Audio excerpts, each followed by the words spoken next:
All right, next panel coming up right now. We're going to take a magnifying glass and look beyond the Great Wall of China. China has the largest middle class in the world, and its economy is second only to the US. But in many ways, it's still a mystery. China's tech and manufacturing capabilities are forces to be reckoned with, but uncertainty about the rate of the country's future growth is clearly disrupting the capital markets, energy prices and trade agreements as well. So what does the future hold for you? Well, with some fascinating insights right now, please welcome the following three people. Reuters' Axel Threlfall. We have David Mann, who is Chief Economist Asia for Standard Chartered Bank, and EY's Uschi Schreiber. Welcome to all of you. Thank you very much, everybody. Thank you very much, Mark. You know, we're gonna really get going with this quickly. It's hard to complain when the chair and Paul Polman eat into your time, so we're just going to have to speak a little bit more quickly now. We couldn't possibly let you head home without a healthy dose of China, so we're going to do that now. Very much in the news, of course, the exchanges between the US and China and Europe are getting feistier, it seems. Of course, there's the big macro debate as well. I remember in Davos this year, the doom mongers on the one hand, and on the other hand, those saying, look, stop fretting. 6 to 7% is actually pretty good. And this is all part of the rebalancing. So we're going to look at all of this. Uschi Schreiber needs a little introduction. She, of course, is going to provide the EY perspective on this. EY Global Vice Chair Markets and Chair of the Global Accounts Committee. David Mann is Standard Chartered's Chief Economist for Asia, so has the perfect perch to examine all things macro. Welcome to both of you. Uschi, let me just start with you. This is very much a perception perception issue here. The title of this is Business Behind the Great Wall. It gives this idea of a huge barrier behind which secret things happen, foreign companies struggling to keep their heads above water. How realistic is that perception? Well, I think that perception is probably widely held and really enforced by media very often, you know, by some of your colleagues, of course. But you know, I guess the reality is things happen in China in a Chinese way, in the same way as they're happening in the US in a US way, meaning in the context of a culture, in the context of a history, in a context of the current economic plans and so on. So I think the first thing in that context is to really, you know, take that into account and be respectful of the fact that, you know, there's a long history there. Yep. And obviously it's a country that has made enormous changes in recent years. So, I mean, there is no other country in the world that has lifted 500, 600 million people out of poverty in a period of 30 years. So I think from our perspective, it's about getting close to this. It's about understanding how things play out in China. And, you know, keeping, I suppose, the finger on the pulse as things evolve. But really doing this with an objective and open mind. Yeah. But, you know, you mentioned the media, but, you know, there's no getting away from the fact that the US administration, the European Chamber, are all saying, look, you are being way too hostile to our companies. And it's getting worse. Is there any truth to that? Well, you've got to also look at it from the perspective of the other way around as well. I mean, there's plenty of companies that have been looking to move from China elsewhere, including into the US, and they're not getting the friendliest of receptions either. So I think there's issues on both sides here. I don't think it's very one-sided or the other, but I think it is clear that certainly China wants to see its own companies do very well. They're looking to acquire talent as well as the knowledge all over the world through acquisitions of companies. But the most important thing to remember here also is when thinking about what is the outlook and you're thinking about where business is going to be coming from, don't forget it may be the number 2 size in terms of the level as an economy in the world, but it's actually the biggest part of global growth. It's a third of global GDP growth. Second, actually, is the rest of Asia, excluding China and Japan, and only third then is the US, given this sort of sluggish pace we're talking about here. You know, and 6.8% of growth is, you know, not too shabby, no, is it? Not too shabby. And we'll come on to the economics in just a second, the macro picture in just a second. I can see my role is going to be much more, you guys are defending this. I'm going to play devil's advocate a little bit here. Because, let's face it, David, the M&A activity of China in Europe and elsewhere is growing. At the same time, they are putting up barriers, it seems, to American and European business in China. The message from Europe and the US does seem to be, look, enough is enough. Well, we're certainly seeing it being very openly discussed with the strategic and economic dialogue. I think there are a few areas where you might see some more concessions. A good example is, for example, being able or enabling more American companies to invest portfolio investment, at least financial sector-wise, directly into China. And that's going to be a very exciting prospect. And eventually, I think you will see both sides, I think, maybe backing off a little bit. But this is part of a bigger issue, which is bad economics is bad politics. And we know that we've been seeing a lot more nationalism all over the world, including in the US as well as in Europe. It's impacting on Asia too, and I think we need to see it from that context. All right. Just to add to that, I mean, I think you also need to see it from the perspective as if you were part of the Chinese government. And if you look at the strategy there, I mean, the strategy is really domestically to increase consumer consumption locally, and internationally to go out. I mean, there's a whole strategy about going out of China.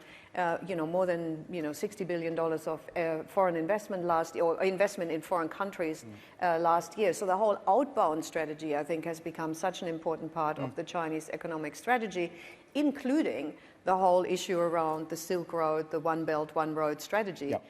Which is really designed to open up whole new markets, connecting to what is it? I mean, almost a third of the population of the planet. And One Belt, One Road is something else we'll come on to, because very little has actually happened on the One Belt, One Road plan yet, right?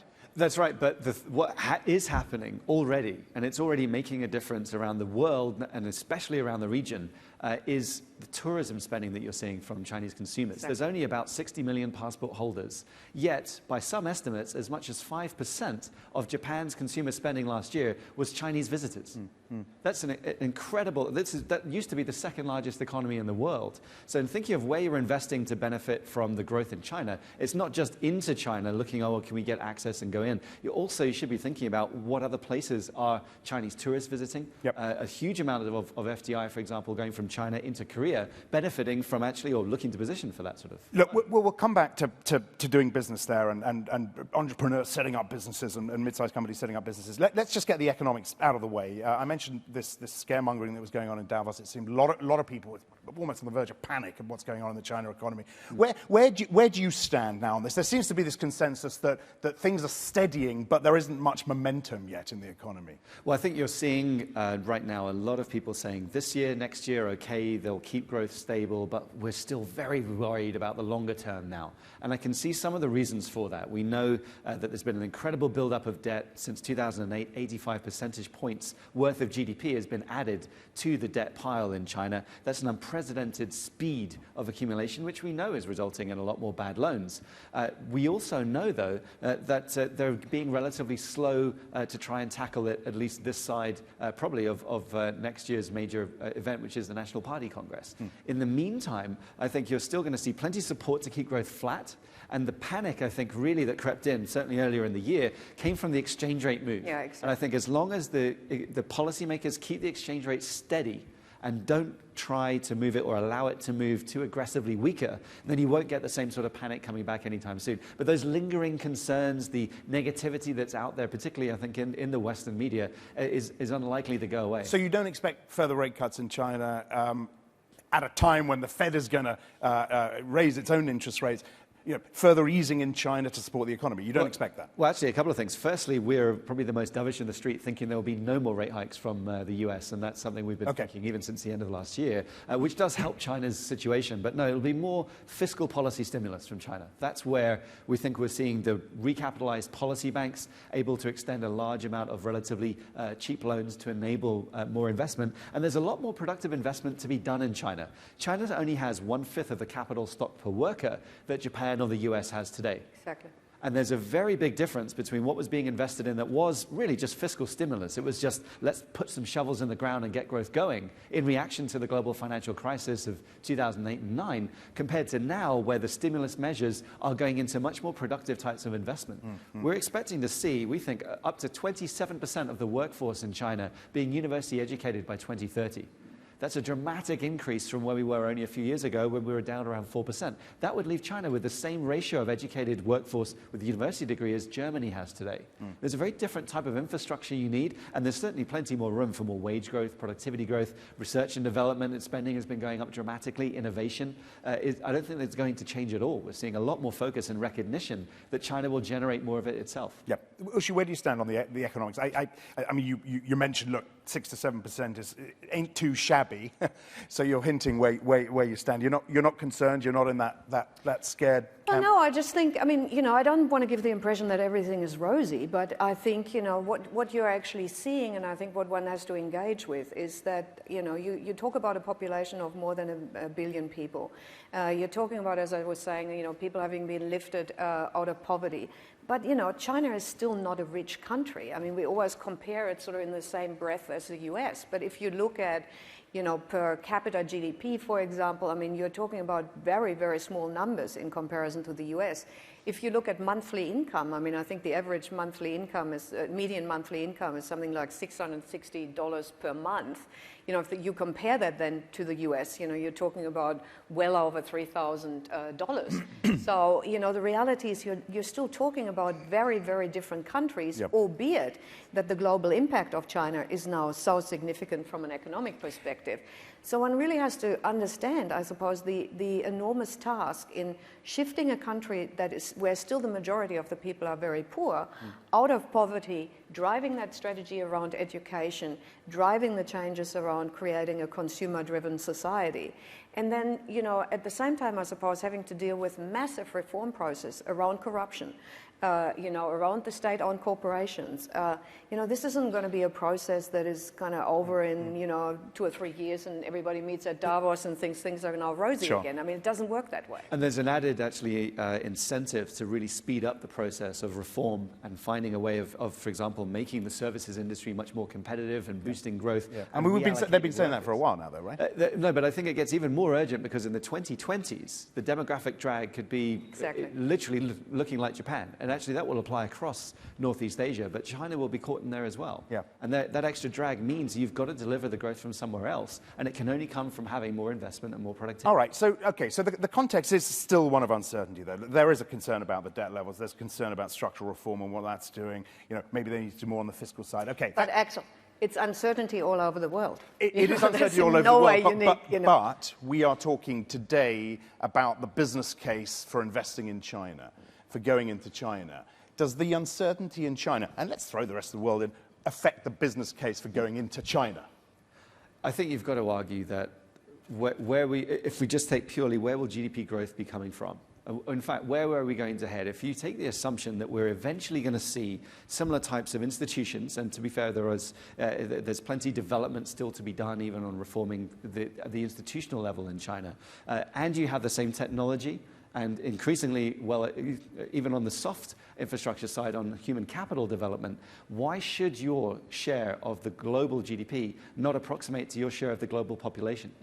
And actually, in this process where we've seen the US and Europe being so much more disappointing than I think anyone had been expecting in the recovery period since the financial crisis, it's actually, funny enough, the numbers that we're getting for GDP growth are exactly what we thought we would see in 2010. It's inevitable you'll see a slowing, but the actual importance has gone up dramatically, and the relative importance even more so because the West is so weak. And while it is, unfortunately, we're also seeing a lot more of the political situations becoming, a lot more extreme ideas becoming more mainstream. On top of that, with incredibly aggressive monetary policy that's just adding to financial sector risks.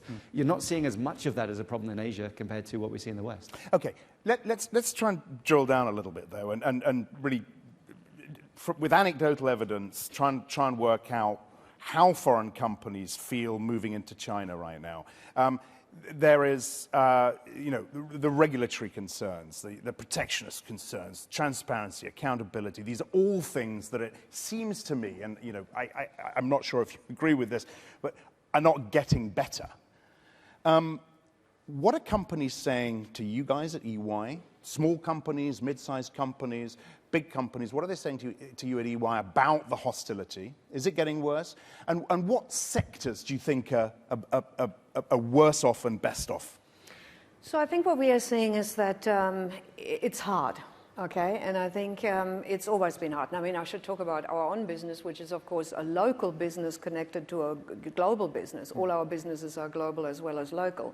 You know, I would say our business is going very well, but, you know, obviously it's well established. It's taken many years of establishing it in this way, and I guess we're seeing some of the benefits around this. What many of our clients are saying is, I think, yeah, it is hard. Some people would say probably that in particular since the drive against corruption has taken place or started, government decision making is kind of a little bit paralyzed because, you know, obviously people are fearful and so on. So there's definitely an element of that.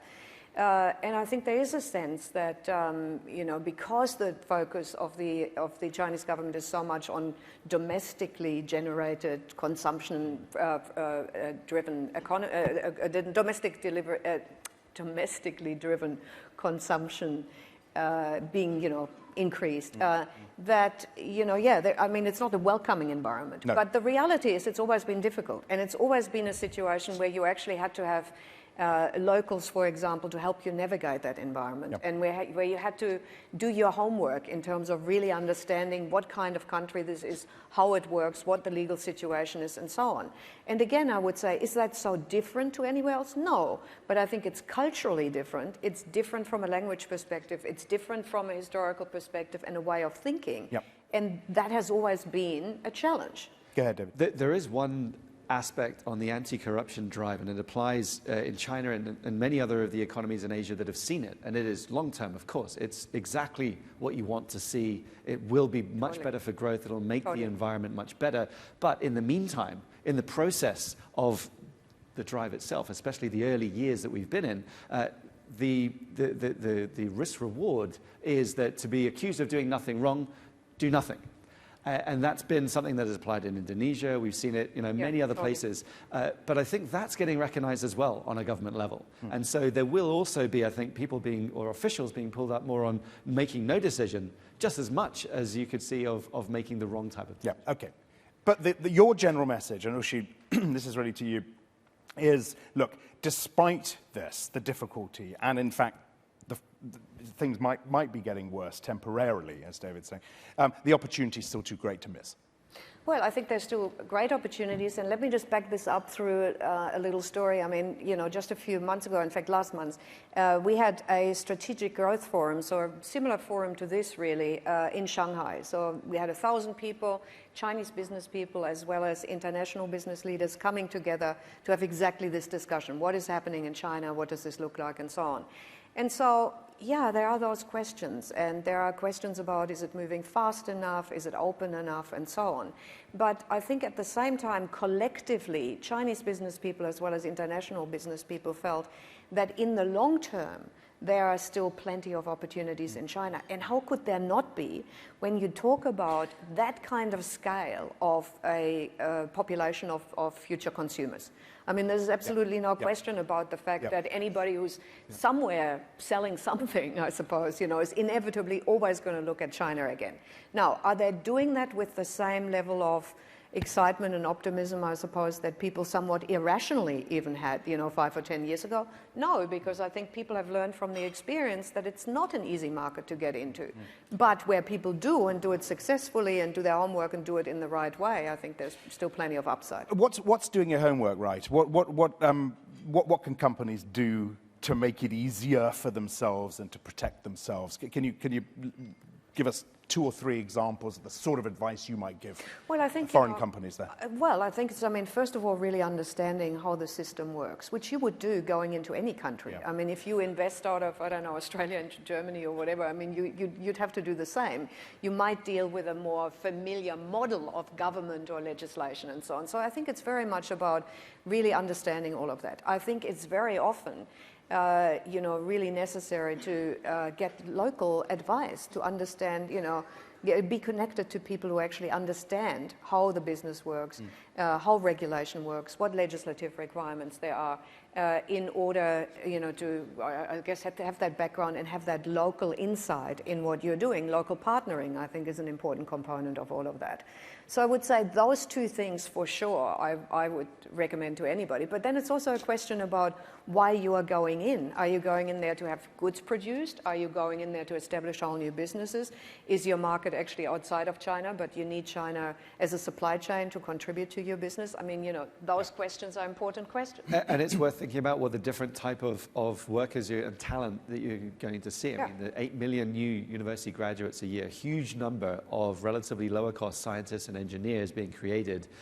There's a lot of potential talent pools to be going from, even thinking about doing research and development. There's a huge amount of innovations we've seen. Just look at what, for example, WeChat does versus, say, WhatsApp. WhatsApp still is a messaging system. You can send pictures, I suppose, and voice memos, but WeChat, by comparison, you can literally do almost anything. In China, you can do anything. I'm using WeChat, and outside of China, I can do very little other than communicate, obviously. But when you look at it in China, I mean, you can do your banking, you can do your shopping, you can order a restaurant, you can order a car, all of the above.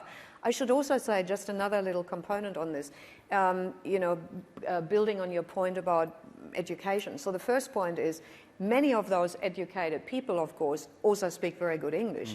And secondly, many of them have studied overseas. So they are able to navigate equally well in the West as they are in China. The other way around, we're still struggling to have enough people who can do that. Right? So, I mean, that's a great skill set. The other point, briefly, is, of course, that what we are now seeing is the emergence of startups in China. And, I remember just even 12 months ago being in discussions there where people were saying, well, the Chinese economy will be continuing to be driven by copying, copying everything en masse and producing it. But what we are seeing now is the government actually putting things in place to encourage entrepreneurship. And, what you see around Shenzhen, what you see around Beijing, what you see around Shanghai now is, whole new businesses emerging, driven by technology and often driven and owned by young people who have studied in both China and the West. Yeah, I mean, on education and innovation and R&D spending, how threatened are the traditional knowledge centers, the US's, the Germany's, the Japan's, by what's going on in China? And will the Shanghai take the Silicon Valley, the crown away from Silicon Valley anytime over the next decade? Is there a chance of that? But most importantly, with that as a context, my question is how should that change the mindset of those young businesses wanting to set up in China as opposed to anywhere else?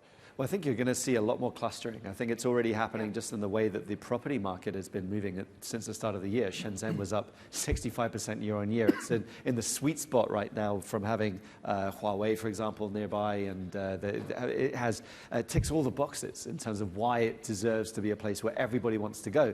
If you think about someone with a university education, there's a very limited number of cities today that are places that you want to go and work. And some of the cities that are starting to do a little bit better are the ones that are like tier 3 cities surrounding the tier 1 cities that will be linked by high-speed rail and treated like a greater metropolitan area. And I think it will be a story of more and more clustering. And that's why when you look at some of the wrong indicators in China, you can end up with a very bearish view, but actually you're missing some of the positive stories. And on services, and particularly on thinking through where the industries are when you talk to people in business in China where they're very optimistic, it's all in that area. And all the people that are miserable, understandably, are in the excess capacity industries. I'll give you a good example of the wrong indicator to look at for China.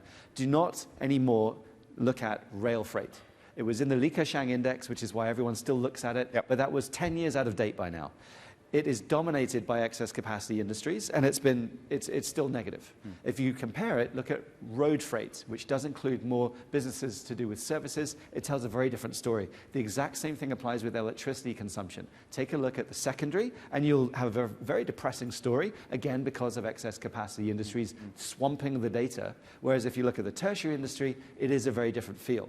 So I think it'll be the similar thing with the property market, where there'll be some parts that will end up in the same way that, say, Phoenix Phoenix, Arizona was Yep.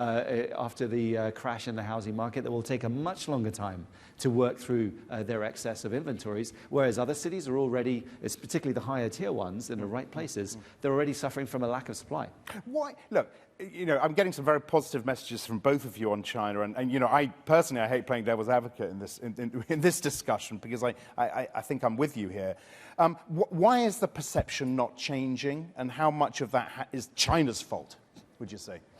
It's interesting.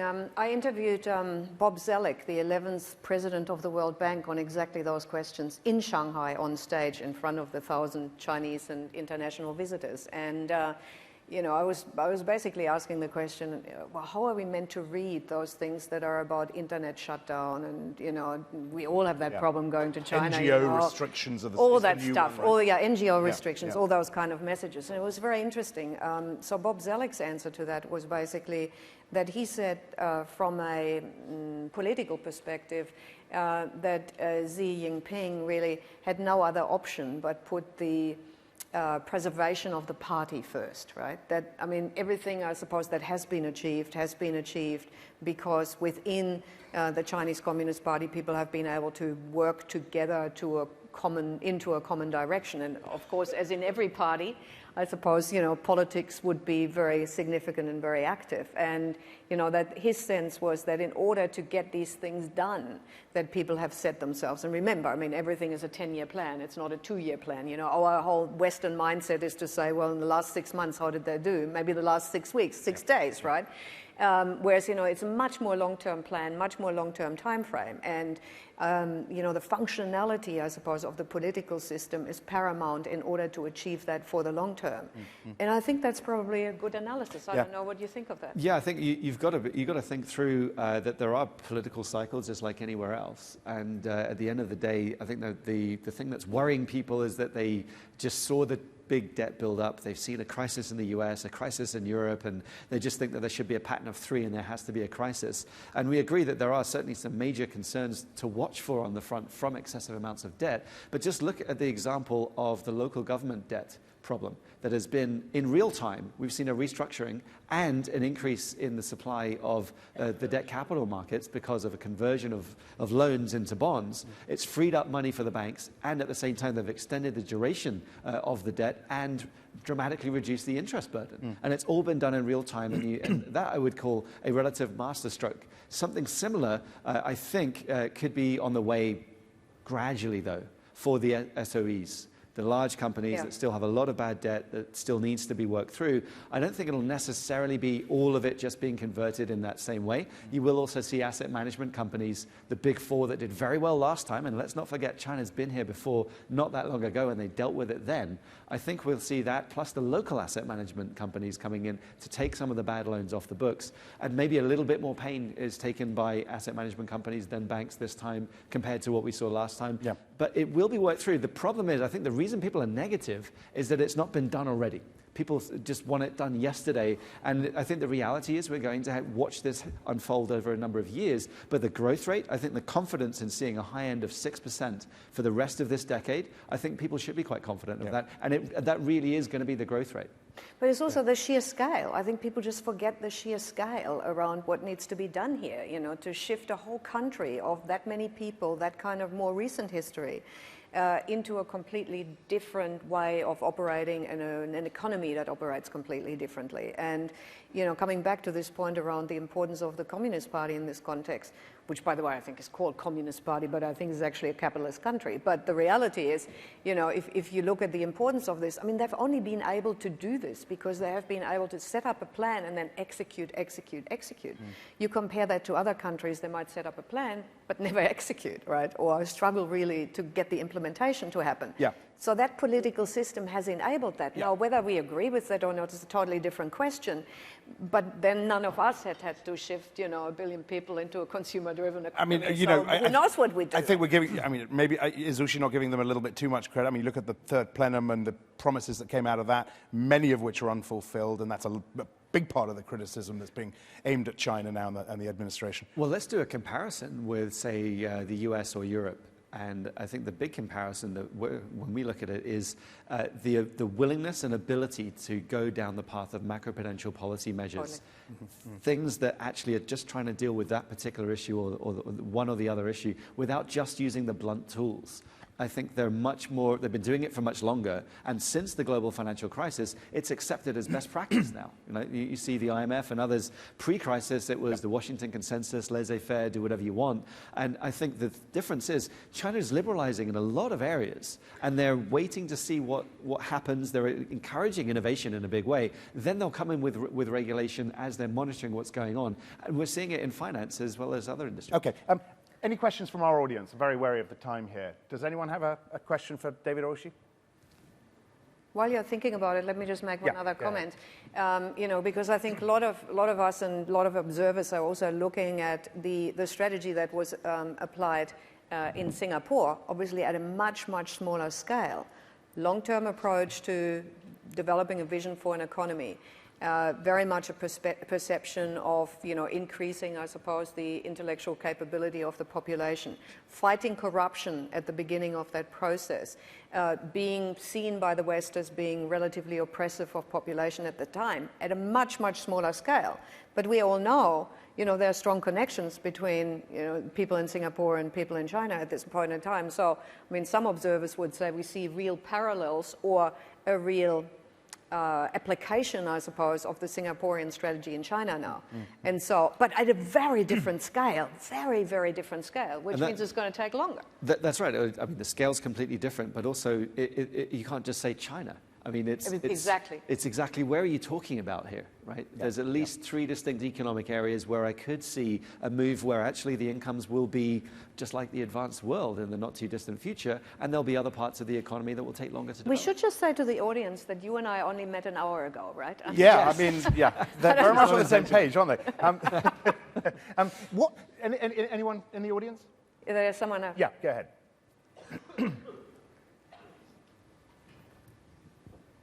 I think when you look at China, talking about the macro environment, you need to.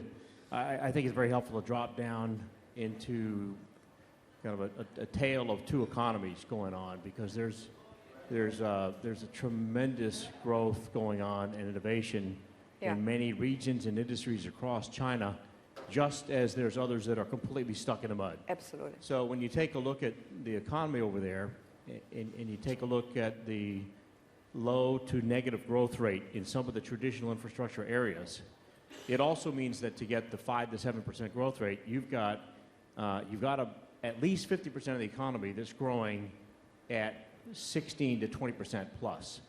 So when you take a look at what's going on in healthcare and services, when you take a look at even education, when you look at the innovation going on in mobile payments and digital currency, absolutely, in even biotech and nanotechnology and other areas, from Pearl Delta, from Guangdong, Shenzhen, Dongguan, right on up back through the coast and northeast, you've got explosive areas of growth. You've got new industries. You have even new technologies. To take something as relatively simple as drones, right? It's 90% market share in the world. Going to have to rush you a little bit. We've got about 3.5 minutes to go. Go ahead. Okay, so anyway, I think the wrapping that back up into the panel here. This is when you take a look at the texture of the economy. You've got a massive growth engine going on still, and it's carrying a lot of dead weight with it. Okay, thank you very much. Great comment. And something you've both spoken to here. Anyone else? Make it a quick one if you can. Can you talk about how the demographics are going to affect the future of China? Yeah, so the way to look at it by our numbers is purely on the demographic dividend. It's ending everywhere. Europe, the US depends on immigration, of course. But in the case of Asia, almost everyone in Northeast Asia will look like Japan does today in the 2020s. In China's case, it'll be a negative swing of 1.4 percentage points off the growth rate compared to where we were 5 years ago. So let's say we were 8 to 9%, go all the way down, take off at least 1.5 percentage points. It just adds to the urgency of trying to ensure that you have better education, the quality, and add more capital into the mix to be able to keep driving and innovate and change what people are doing, reallocate workers from inefficient industries into efficient ones. That's ultimately the top-down goal, and I think that's why the urgency comes in. It's a very big challenge to do, though, and the thing is, you can extend the retirement age, that could help a bit, but immigration is not a solution, for example, for China. It's just too big. The barriers would be too big. Actually, I just want to make one more comment on One Belt, One Road, because I think we would be amiss with this audience not touching on this, because if people are not yet familiar with the scale of that incredible, largely infrastructure-driven development, touching 40 countries, touching billions of people, touching economic potential, but also aggregate existing economies of, I don't know, what is it now, 20 trillion or something across that whole region. So, it is enormous, and the undertaking is enormous in terms of the landside development as well as the maritime developments. It'll create a whole new way of thinking about the world, because let's face it, that whole part of, in particular, Northern Asia, Central Asia, into Russia, all the stans, that whole area into Europe, is currently, I don't know, mostly not being thought about really from an economic perspective as an integrated region. That is what One Belt, One Road will deliver. Yeah. And I think the opportunities in this are enormous. And not to say, also to say that it's probably scaring the hell out of traditional trade partners of China, the Japans, the Taiwans, the South Koreas, right? Well, they're the ones that are losing out from China, moving up the value chain. They're just making more of what they would have bought from there anyway. $1.25 trillion is the number, if you go over the next 10 years, that China will be spending on related initiatives to what we've just been talking about, on expanding. And I don't think it's an accident that one of the first AIIB involved projects is right there in Central Asia. Final question to both of you, and then we'll wrap it up. And it's probably a little bit selfish of me to ask this, but we had Paul Polman on the stage before us talking about purpose. There was a breakfast yesterday morning talking about purpose. Here's a question for you. And Ushi's obviously quite rightly talked about the sort of the long-term mentality of the Chinese. If China was a company, what would its purpose be, do you think? Oh, I would say it, well, if I express it in business language purpose terms, I would say it is bringing more wealth to a large part of the world, and making that part of the world work better. What do you think, David? Inclusive growth. Yeah. That's the way I would put it. And actually, we know, we've seen it from the impact of, for example, monetary policy everywhere. If you don't have inclusive growth, if you have a rise in inequality, that actually hurts growth. The marginal spending of people goes down. Why was it, even in the case of the US, never mind in China, last year we had such a collapse in the price of petrol, the petrol pump in the US, there was not a huge reaction from the consumer. It helped a bit, but nowhere near as much. Why? Because up to 90% of consumers have a negative savings rate in the US. Yeah. Right? And part of that is from this inequality. So, that, I think, the inclusive growth as a purpose, and it applies everywhere, and China is no exception. Very good. We have squeezed a lot into 35 minutes. Thank you very much to David Mann and Uschi Schreiber, and thank you to you for your questions. Go grab a coffee. Thanks very much. Thank you. Thank you.